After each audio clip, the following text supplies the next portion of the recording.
Today we're gonna kick things off with a positive track, right? It's called Yes I Can, to inspire the youth to achieve the many dreams that they want to achieve. Yo, hard times, we don't really want to see that. So a bright future, I'm really trying to be that. Where there's a will, there's a way, I believe that. So I'm keeping hope alive, cause we need that.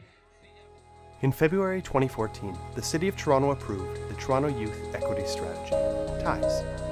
The strategy focuses on building supportive systems and resiliency in order to reduce systemic barriers for youth who are most vulnerable to involvement in serious violence and crime. The strategy involved 110 actions and 25 key issues, including access to support and services aimed at mental health and wellness. It engaged community members as change makers in this work, adding to their toolkit with training on trauma and healing. They then facilitated workshops in their own communities, each taking a different approach to trauma and healing. When you're in a traumatized state, a lot of people don't think. All they're thinking about is survival. So teaching them some coping strategies before they move to that place is such an important element. That's why people flip like that, right? And so without learning how to engage yourself and shut it down.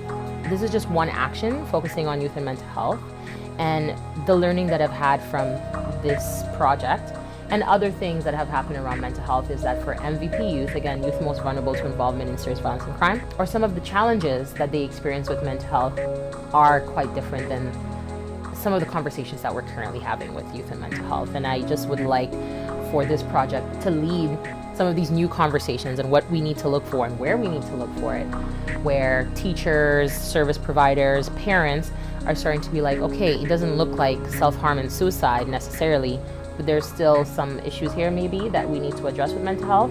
And a question that I ask everybody when I speak publicly about mental health is, if 1 in 4 people have a mental health issue, how many of those people have mental health? And there's usually a pause.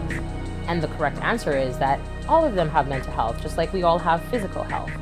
And we need to attune or pay attention to our mental health just as much as we do our physical health. Sometimes we're well, sometimes we're not so well, sometimes we're ill.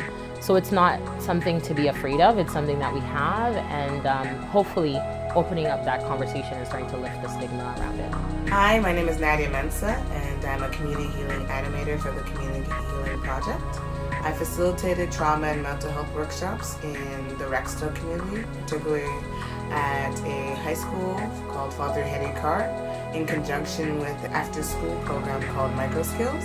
I was able to engage youth in meaningful discussions by using mass media and popular culture representations to help them talk about trauma and mental health in a more engaging and meaningful way. We helped provide them with a space where they felt safe, heard, and understood, and we enabled them to just have meaningful discussions around some of the things that they were going through and were unable to, one, be aware of, and two, feel comfortable speaking about. And then when we started talking about the coping mechanisms, music was one that resonated with a lot of these youth because the entertainment world is heavily influenced by these youth. So they really wanted to show their artistic, talk about their life, their environment through music. So we created the mixtape called Music is Therapeutic. This is volume 1. We hope to do this on a bigger scale after a while. And it was just magic. I mean, these guys came, they talked about a lot of things, a lot of pain that they had bottled up inside, losing families, loved ones, friends, feeling like their circumstances in school is not fair. They feel a lot of microaggression on them. They feel stigmatized, stereotyped. I'd like to thank the project for coming and showing us some ways to cope with what we see in our day-to-day life. I'd like to thank the project for allowing us to go into the booth and express some of our pains and sorrows.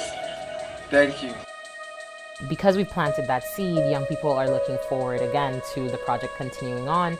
It's provided a valuable space for them to debrief, for them to get to know other young people and to, I guess, interact differently with each other on a different level. But then there's also the scaling up that needs to happen, that we need to do to then present what has happened in these past 2 pilot years to council And to other mental health service providers, what is it that we've learned that can serve as best practices for them to serve this particular group of young people who, of course, experience mental health and may experience mental health challenges in different ways than the current conversations around youth and mental health.